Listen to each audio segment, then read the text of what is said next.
ప్రియ సోదరీ సోదరులారా, ఈరోజు మనం యెహోషువ 7, 8 అధ్యాయాలు అధ్యయనం చేయబోతున్నాము. 7వ అధ్యాయం ఇశ్రాయేలుకు గొప్ప అపజయం కలిగింది. ఈ పరాజయానికి కారణం ఒక వ్యక్తి. అతని పేరు ఆకాను. యూదాగోత్రికుడైన ఆకాను అనేవాడు శపితమైన దానిలో కొంత తీసుకున్నాడు. అందుకు దేవుడు ఇశ్రాయేలీయుల మీద కోపగించాడు. హాయి అనే ఊరికి యెరికో నుండి యెహోషువ వేగుల వారిని పంపాడు. వారు తిరిగి వచ్చి అన్నారు, జనులందరూ వెళ్ళనక్కర్లేదు, 2-3 వేల మంది చాలు, హాయిని సులభంగా పట్టుకోవచ్చు. హాయివారు కొద్దిమందే కదా. సరే, 3,000 మంది వెళ్ళారు గాని వీరు హాయి వారి ఎదుట నిలువలేక పారిపోయారు. ఆకాను అనేవాడు శపితమైన దాన్ని తెచ్చుకున్నాడు. ఆకాను పాపానికి ఫలితంగా ఇశ్రాయేలుకు అపజయం కలిగింది. హాయి యుద్ధంలో 36 ఇశ్రాయేలీయులు హతమయ్యారు. యెహోషువ తన బట్టలు చింపుకొని పెద్దలతో పాటు తాను యెహోవా మందసము ఎదుట సాష్టాంగపడ్డాడు. తలపై బూడిద పోసుకున్నాడు. తన బట్టలు చించుకున్నాడు. ప్రార్థించాడు. అయ్యో ప్రభువా, యొర్దాను దాటించావు, మరి మమ్ములను శత్రువుల చేతికి అప్పగిస్తావా? నీ నామమును ఘనపరచుకో. దేవుడు యెహోషువతో అన్నాడు, ఇశ్రాయేలీయులు పాపం చేశారు. నా నిబంధనను వారు మీరారు. శపితమైన దాన్ని దొంగిలించి దానిని తమ సామానులో దాచిపెట్టారు. అందుకే శత్రువుల ఎదుట వీరికి పరాభవం కలిగింది. శాపగ్రస్తుడైన వాడు మీ మధ్యన ఉండకూడదు. ఈ విషయం నీవు ప్రకటన చేయాలి. మీ మధ్యన శాపగ్రస్తమైనది ఒకటి కలదు. దానిని మీ మధ్య ఉండకుండా నిర్మూలం చేసే వరకు మీ శత్రువుల ఎదుట మీరు నిలువలేరు. ఉదయమే మీ గోత్రముల వరుసను బట్టి మీరు రప్పించబడతారు. అప్పుడు యెహోవా ఏ గోత్రమును సూచిస్తాడో అది వంశముల వరుస ప్రకారము దగ్గరకు రావాలి. యెహోవా సూచించే వంశము కుటుంబముల ప్రకారము దగ్గరికి రావాలి. పురుషులు వరుసగా దగ్గరికి రావాలి. అప్పుడు శపితమైనది ఎవని వద్ద దొరుకుతుందో వానికి కలిగిన వారినందరినీ అగ్నిచేత కాల్చివేయాలి. ఎందుకనగా వారు యెహోవా నిబంధనను మీరి ఇశ్రాయేలీయులలో దుష్కార్యం చేశారు. శ్రోతలు వింటున్నారా? శపితమైనది వారి మధ్యన ఉంటే దేవుడు వారితో ఉండడు. శపితమైన వ్యక్తి రాళ్లతో కొట్టబడి చంపబడాలి. ఇశ్రాయేలీయులు శపితమైన దానిని వారి మధ్య నుండి తొలగించినప్పుడే దేవుడు వారిని ఆశీర్వదిస్తాడు. దేవుని బిడ్డలు తమ జీవితంలో పాప సంబంధమైన అపవిత్రత ఉండకుండా జాగ్రత్త పడాలి. పులిసిన పిండి నిషిద్ధం. దానిని తొలగించినప్పుడే పరిశుద్ధత అలవడుతుంది. హాయిలో కలిగిన అపజయానికి యెహోషువ ఎంతగానో బాధపడ్డాడు. అందరూ పశ్చాత్తాపాన్ని వ్యక్తం చేశారు.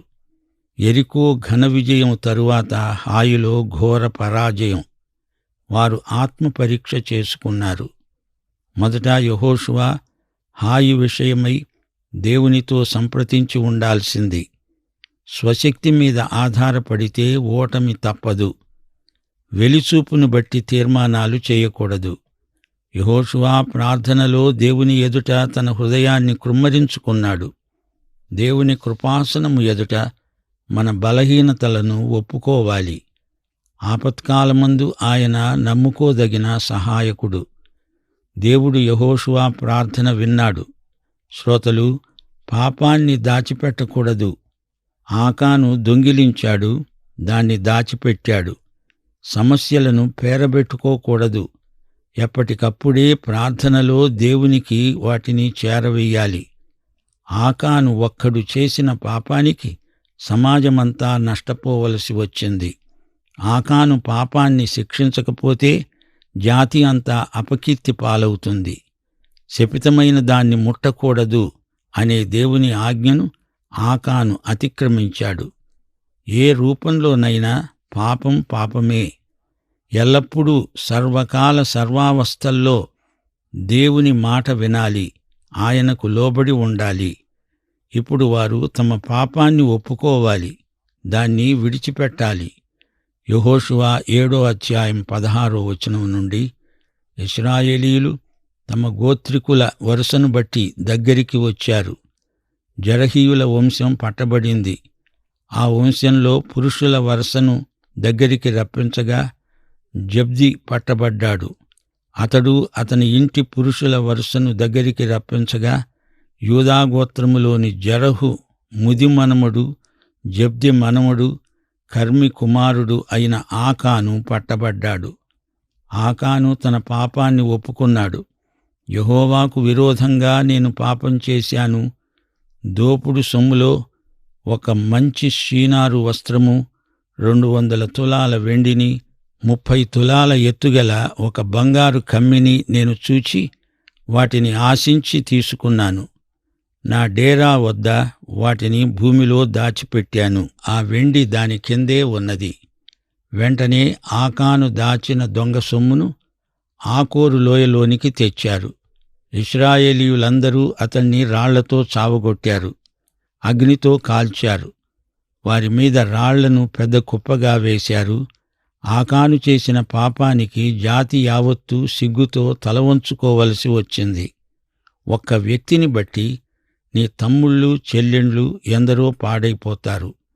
దేవుడు కుటుంబమంతటినీ ఒకే వ్యక్తిగా పరిగణిస్తాడు. మన దేవుడు కుటుంబాల దేవుడు. కుటుంబ యజమాని పాపం చేస్తే దాని విషమ ఫలితం కుటుంబమంతా అనుభవించవలసి వస్తుంది. ఇంటి దొంగను పట్టుకోవడం కష్టం, కాని అది దేవునికేమీ కష్టం కాదు.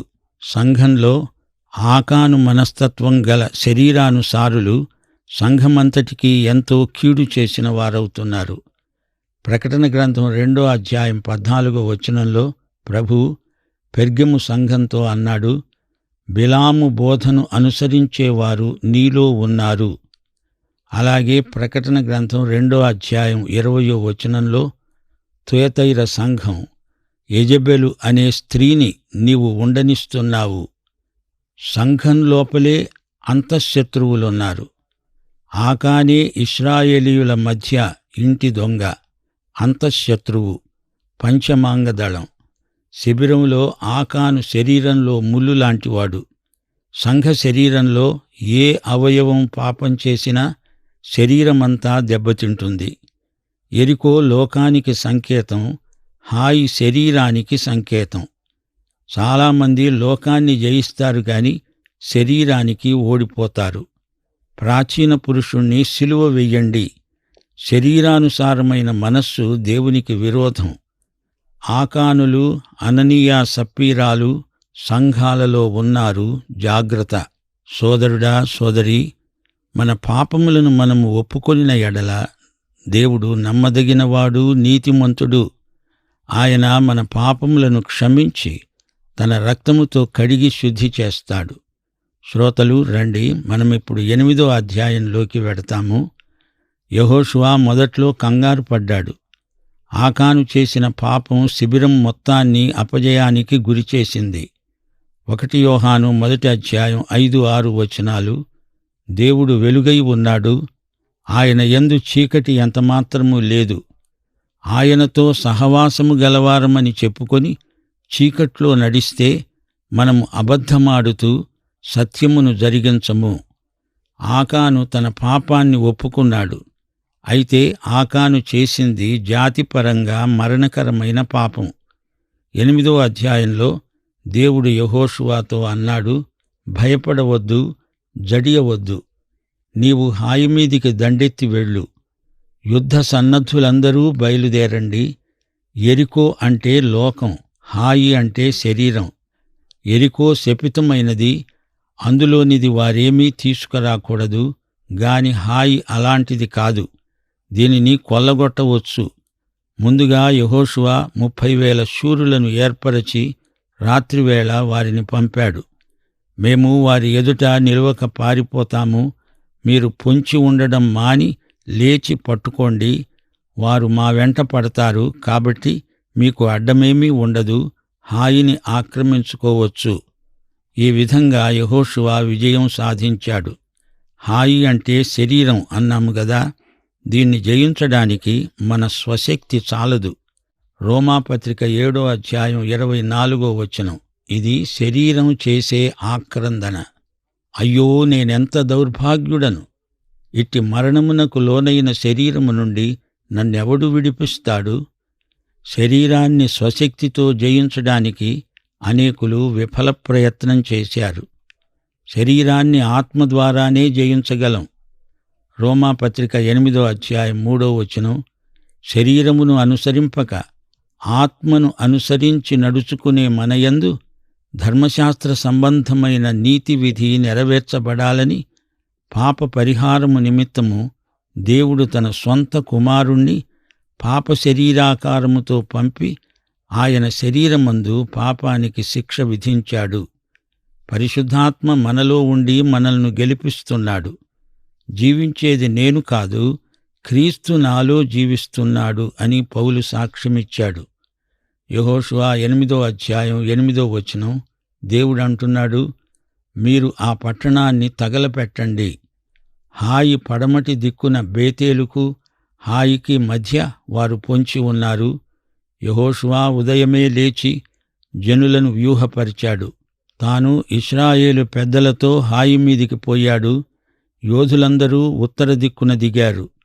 వారికి హాయికి మధ్య ఒక లోయ ఉన్నది. 5,000 మంది మనుష్యులను పొంచి ఉండడానికి నియమించాడు. పట్టణానికి ఉత్తర దిక్కుగా సైన్యాన్ని, పడమటి దిక్కున వెనుక భాగాన కొంతమందిని ఉంచి యెహోషువ ఆ రాత్రి లోయలోకి దిగిపోయాడు. హాయి రాజు పొద్దున్నే మైదానం ఎదట ఇశ్రాయేలీయులను ఎదుర్కొన్నాడు. పట్టణానికి పడమటి వైపున తనను పట్టుకోవడానికి మాటుగాండ్రు పొంచి ఉన్నారని అతనికి తెలియదు. ఇశ్రాయేలీయులందరూ అరణ్య మార్గం తట్టు పారిపోతున్నట్టు నటించారు.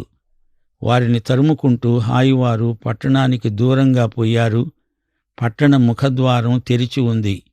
యెహోవా అన్నాడు, ఇదిగో యెహోషువా, నీ ఈటెను హాయి వైపుగా చాచు, ఈ పట్టణాన్ని నీ చేతికి అప్పగిస్తాను.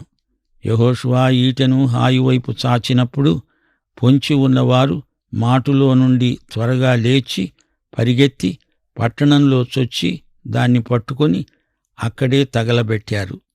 అరణ్యానికి పారిపోయిన జనులు తిరిగి తమను తరుముతున్న వారి మీద పడుతున్నారు. ఇశ్రాయేలీయులు వారినందరినీ హతం చేశారు. హాయిరాజును ప్రాణంతో పట్టుకొని యెహోషువ వద్దకు తెచ్చారు.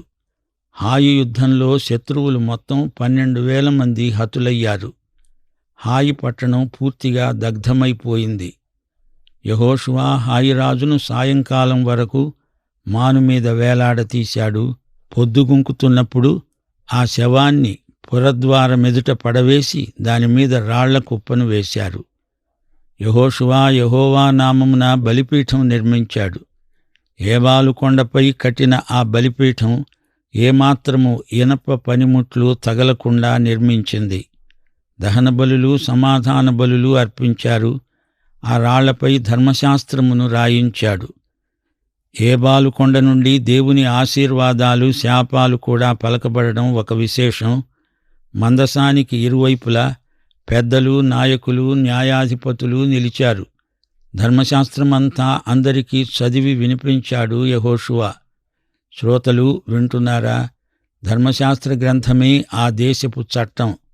అదే దేవుని నిబంధన గ్రంథం. దేవుని కట్టడలు అందులో ఉన్నాయి. బలిపీఠం మీద యెహోషువ నిర్గమకాండం 20వ అధ్యాయమందలి దశాజ్ఞలు రాయించాడు. ఈ 10 ఆజ్ఞలు ధర్మశాస్త్రానికి హృదయం లాంటివి. దశాజ్ఞలు సార్వత్రికమైనవి. యెహోషువ హాయి మీద విజయం సాధించిన సందర్భంలో ఎన్నో పాఠాలు నేర్చుకున్నాడు. సోదరీ సోదరులారా, మనం కూడా ఈ అధ్యాయంలో ఎన్నో ఆధ్యాత్మిక పాఠాలు నేర్చుకోగలం. ప్రతిరోజు దేవుని నడుపుదల కోసం కనిపెట్టాలి. పాపాలను ఒప్పుకోవాలి. ఓడిపోతే అపజయానికి కారణమేదో తెలుసుకోవడానికి ఆత్మపరీక్ష చేసుకోవాలి. పాపాన్ని గురించిన పశ్చాత్తాపం, క్షమాపణానుభూతి విశ్వాసికి ఎంతో ఉపకరిస్తాయి. ఒకసారి పశ్చాత్తాపం చెందిన తరువాత దేవుడు క్షమించిన ఆ పాపం మన జీవితంలో తిరిగి కనపడకూడదు. దేవుడు శుద్ధి చేస్తాడు, క్షమిస్తాడు, బలపరుస్తాడు. ఇశ్రాయేలీయులు హాయిని జయించిన తరువాత కొల్లగొట్టిన సొమ్మును తీసుకోవడానికి దేవుడు అనుమతించాడు. అయితే యెరికో పట్టణం శాపగ్రస్తమైనది. అందులో నుండి ఇశ్రాయేలీయులు ఏదీ తీసుకోవడానికి వీల్లేదు. విగ్రహారాధన సంబంధమైనది ఏదీ దేవుని బిడ్డలు ముట్టకూడదు, తీసుకోకూడదు, వాడుకోకూడదు. సాధారణంగా పట్టణాలను కొల్లగొట్టినప్పుడు సైనికులకు అవసరమైన ఆహార పదార్థాలు ఆ విధంగా సమకూడుతాయి. హాయి యెరికోలాగా శపితమైనది కాదు. సైనికులకు ఆహారము, వస్త్రాలు కావాలి గదా. సిపాయిలకు వేరే ఆదాయమేమీ ఉండదు. కొల్ల సొమ్మే వారికి పంచి ఇస్తారు. అదే వారి జీతం, బహుమానం. యెహోషువ ప్రజలందరికీ దేవుని వాక్యం వినిపించాడు. ప్రియ శ్రోతలు, వింటున్నారా? బైబిలు మామూలు పుస్తకం కాదు. ఇది సజీవ గ్రంథం, పఠింప శ్రేష్ఠ గ్రంథం బైబిల్. ప్రతిరోజు క్రమం తప్పకుండా దేవుని వాక్యం శ్రద్ధగా అధ్యయనం చెయ్యాలి. సర్వ సమాజము కూడిరాగా యెహోషువ వారికి దేవుని వాక్యం వినిపించాడు. దేవుని వాక్యమే మన విశ్వాస ప్రమాణం. వారందరూ కుటుంబాలుగా వచ్చి ధర్మశాస్త్ర గ్రంథమందలి సందేశం విన్నారు. ఈ అధ్యాయంలో ఏబాలు, గెరిజము అనే 2 కొండలు పేర్కొనబడ్డాయి. ఈ 2 కొండలు హాయి నుండి 34 కిలోమీటర్ల దూరంలో ఉన్నాయి. గిల్గాలు నుండి 50 కిలోమీటర్ల దూరం. యెహోషువ ధర్మశాస్త్ర సత్యములు అందరికీ అర్థమయ్యేటట్లు చెబుతున్నాడు. చిన్న పిల్లలకు కూడా అర్థమయ్యేటట్లు వాక్యాన్ని మనం ప్రకటించాలి. ప్రియ సోదరీ సోదరులారా, మరువకండి, హాయి అనే శరీరాన్ని జయించే వరకు మీ ఆత్మలకు హాయి ఉండదు. హాయి రాజుకు ఉరిశిక్ష విధించబడింది. ప్రియ శ్రోత, మనకు నరమాతృలెవరూ శత్రువులు లేరు. సైతానే మన శత్రువు. లోకం, శరీరం, సైతాను శత్రుత్రయం. వీటిని జయించిన యేసును నీవు స్వకీయ రక్షకుడుగా అంగీకరించావా? రక్షించబడ్డావా? పాఠం ఇంతటితో సమాప్తం. ప్రభు అయిన యేసుక్రీస్తు వారి దివ్య కృప, తండ్రి అయిన దేవుని పరమ ప్రేమ, పరిశుద్ధాత్మ యొక్క అన్యోన్య సహవాసము, సమాధానము, సంతోషము, సహాయము మనకందరికీ నిత్యత్వము పర్యంతము తోడై ఉండునుగాక. ఆమేన్.